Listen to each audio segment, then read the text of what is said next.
وہی لوگ تو ہیں جنہوں نے کفر کیا اور تم کو مسجد حرام سے روکا اور ہدی کے اونٹوں کو ان کی قربانی کی جگہ نہ پہنچنے دیا۔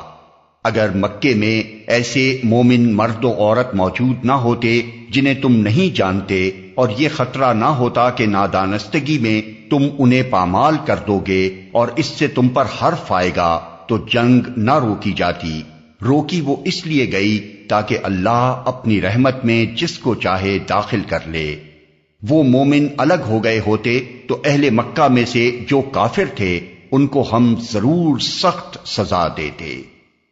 یہی وجہ ہے کہ جب ان کافروں نے اپنے دلوں میں جاہلانہ حمیت بٹھا لی تو اللہ نے اپنے رسول اور مومنوں پر سکینت نازل فرمائی اور مومنوں کو تقوی کی بات کا پابند رکھا کہ وہی اس کے زیادہ حقدار اور اس کے اہل تھے۔ اللہ ہر چیز کا